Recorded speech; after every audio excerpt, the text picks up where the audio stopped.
هجو ورانا بالسماء رمور آتين اسم باندا هجو جتن يا أبليك يا أبديوتي ما إفرام فتن ربي جاما أكمل إفرام فتن هاي أكمل إفرام فتن تنش إنكوان أي سكت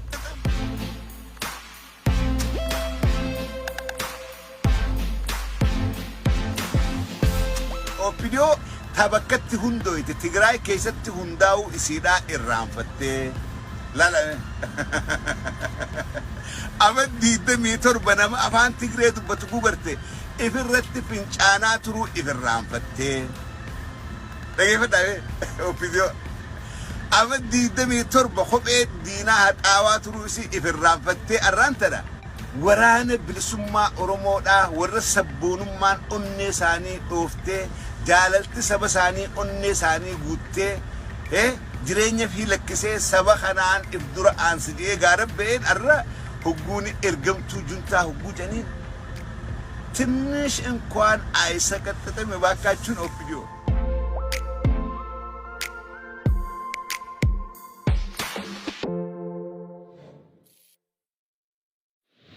nama wareegame rasiin jedhe leenyuu argite oguu keessatti jaalmarroo ka jedhan isaan kunoo nu asubsisa jiran Kundura ke batani kana dura wareegame jedhani aga reefu saabolla keessa baanne jedhani haasaa turan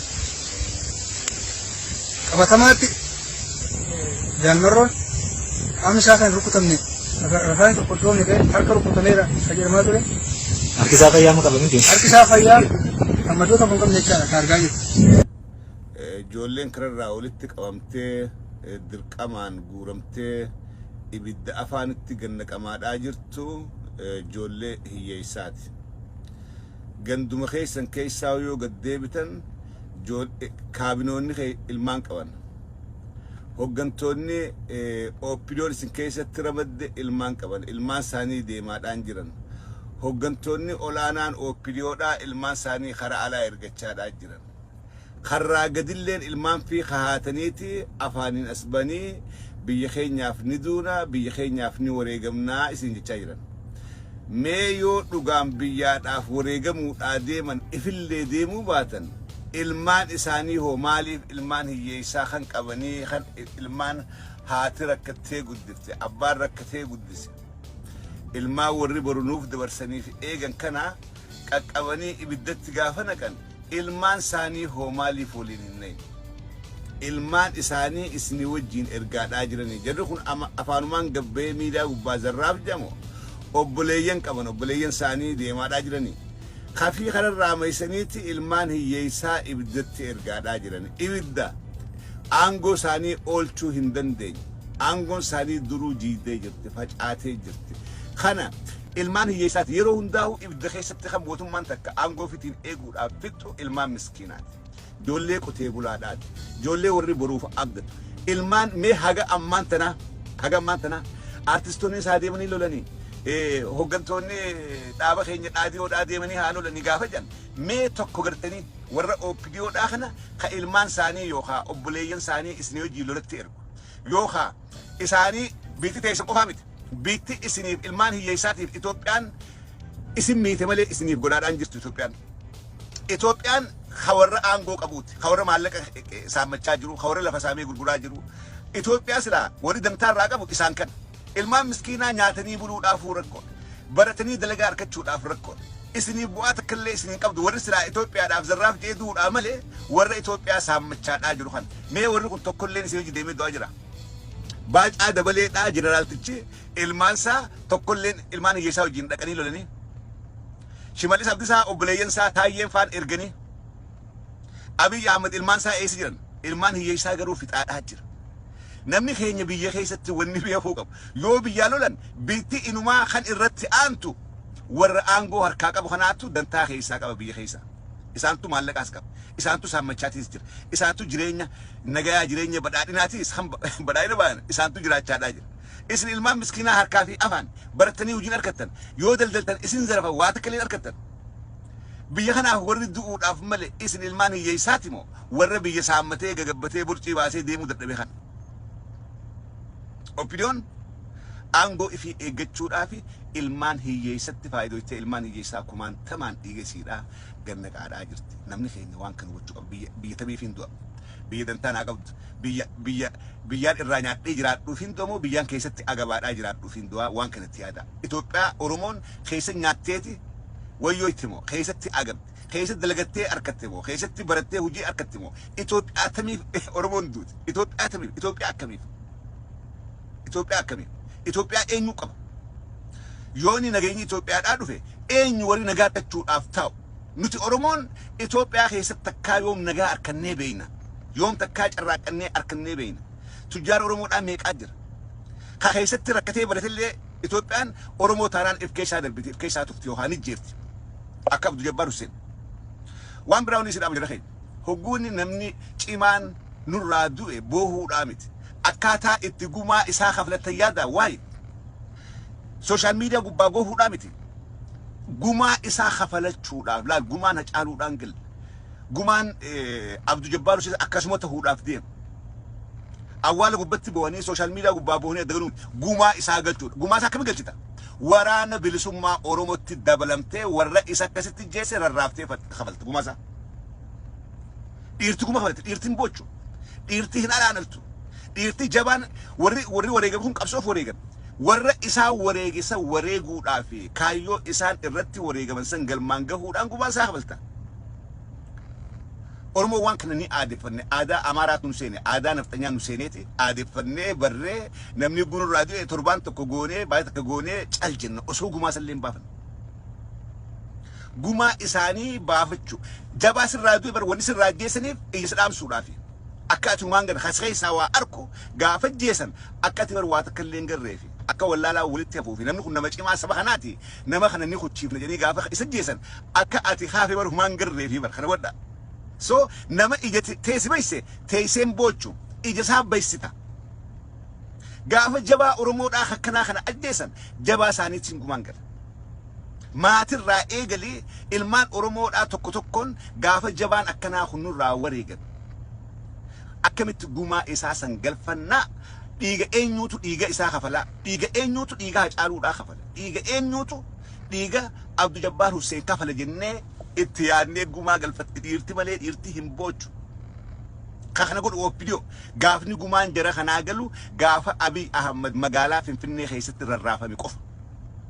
Gumaan hacaaluutis gumaan Abduu Jabbaaris gumaan warra isaan fakkaatu kumaantama Oromoodhaa kan qabsoo Oromoodhaatiif OPDOdhaan wareegamee kan kafalamuudhaaf taa'u gaafa Abiy Ahmad magaalaa Finfinnee keessatti miseensaan rarraafame qofa gaafa gantoonni OPDOdhaa warri hambaa TPLF abdii 27 nyaachaa bee hambaa naftanyaadhaa arraabuudhaaf olii gattaa'u kun gaafa bakka jiran hundatti rarraafaman qofa gumaan jara kanaa galuudhaaf ta'a gumaan qabsaa'ota keenyaa galuudhaaf ta'a.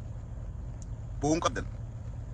Amaaruma akka dubartitti gaabii uffatee gudamni irraa wareegame ujee qobatu. Oromoon hin bocu Oromoon gudamni jabaa irraa wareegame ni geerarti ni dhaadatti maaliif akka kafalattu beeyti. Akka kafalattu waan beektu gaafa jabaan irraa wareegame Oromoon ni dhaadatti ni geerarti ni kafaladha beeyti. Amaara ka guyyaa aduu keessa gaabii uffatee waynee jee qaboo amaara aadaa isaaniitu asiin nu seene aadaa tana firraa dhiisa. Oromoon jabaan gaafa irraa du'e awwaalattee galtee akka itti gumaa baaftu yaatti. Geeraraadha akka dhiiratti dhaadachaadha gumaasaa osoo oolteen bulle baafti. Arra karaan gumaan baasan bal'a. Waraanni bilisummaa Oromoodhaa Oromiyaa keessa wal gahee jira. Dhaqii waraana dabalame. Abduu Jabbaariif dhufatte duutisaa simiitee sit dhagahamee deem waraana bilisummaa Oromoo dabalame kilaashkeetu gumaa isaa baasa. Kilaashkeetiitu dhiiga isaa baasa. Kilaashkeetiitu dhiiga hacaaluudhaa baasa. Boonsaa miti gaabii uffattee waynee nama isa faarsuudhaa miti. Isa faarsuun kaayyoo isaa galmaan gahuudha. Isa faarsuun dhiiga isaa baasu. Dhugaan jirtu kana. Yaadachiisa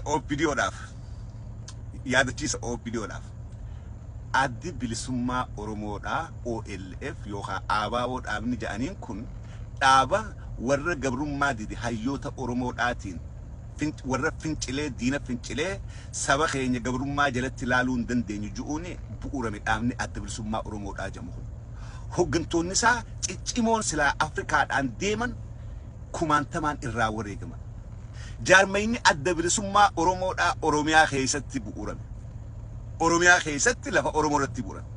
OPDO'n Tigraay keessatti bu'uuramte booji'amtoota akka Baacaa Dabalee, akka Birahaanuu Juulaa, akka Abbaa Duulaadhaa kanaanii Kumaa Dammaysaa faadhaani Tigraay keessatti TPLF isin uumte. Dhaaba maqaa isinii baaftee, kaayyoo isinii barreessitee, qoonqoo isin dura keessee isaantu Tigraay keessatti isin uume OPDO. Kan irraanfattanii jaarmayni adda bilisummaa Oromoodhaa ABO'n Oromiyaa keessatti hayyoota Oromoodhaatiin warra dantaa sabaa dantaa ifii dura aansuun Oromiyaa keessatti bu'uuramee hooggantoonni isaatis kumaantamaan wareegamanii qabsaa'onni maqaa jaarmee kanaatiin kumaantamaan wareegaman baroota 50 dabre. Baroota 50 dabre jaarmayni adda bilisummaa Oromoodhaa kun akka Oromoon mataa ol qabattu, akka Oromiyaan jiraattu, akka Oromummaan jiraattu bu'uurri isaanii qabsaa'ota maqaa kanaan wareegameetu arraan tana akka afaan Oromootiin barreessinu OPDOs dabalatee akka lafti Oromiyaa jennuun tun akka jiraattu aadaan Oromoodhaa bareedduun tun akka jiraattu warri godhe warra maqaa kanaan jaaramee qabsaawaa ture warra maqaa kanaan jaaramee wareegameetu kanaan nu gahe. Harmaaniif hin haasa'u jira OPDOtu if irraanfate yaadachiisuun barbaade akka TPLF boojamtoota dargiidhaa walii qabdee jaatte if irraanfatan.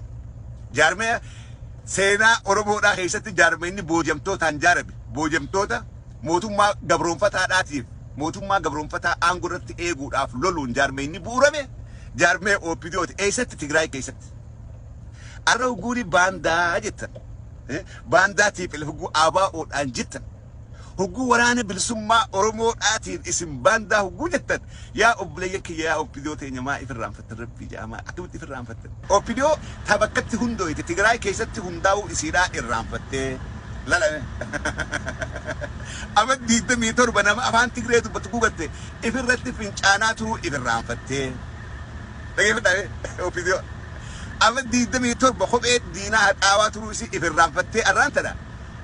Waraana bilisummaa Oromoodhaa warra sabboonummaan onnee isaanii dhooftee jaalalti saba isaanii onnee isaanii guuttee jireenya fi lakkisee saba kanaan if dura aansidee gaara ba'een arra hugguun ergamtuu juntaa hugguu janiin ትንሽ እንኳን አይሰቀጥጥም ባካችሁን OPDO አብይ አህመድ ማልታት ረቢጂ ማልታት አብይ አህመድ ይፈራን ፈጥኒ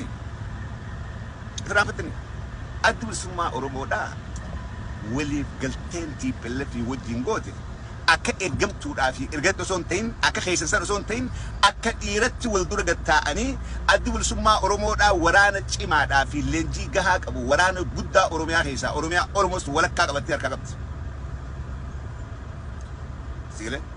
ولك قبل تركبت TPLF لفسينا خيسا إسيافتي وران سر دارا قوتي رايا سبيا فتة وان أبورا في دارا قوتي ورهم نكابو لماتو هجري بيخناتي في مرتيسون نهي هم نتي مرتيسان نهي ديني نتكام دين جمتادات دين أوروميا في تأتريتو أورومو في تأتريتو إسنيس في تأتاجر ترى خنا ولي قال لي خرر umri isaanii gabaabsuudha qaamni irratti walii galan akka dhiirata ta'anii malee akka keessan akka gaafa kaan boojamtoota dargiidhaa walitti qabdee Tigreen isin jaartisanii miti OPDO.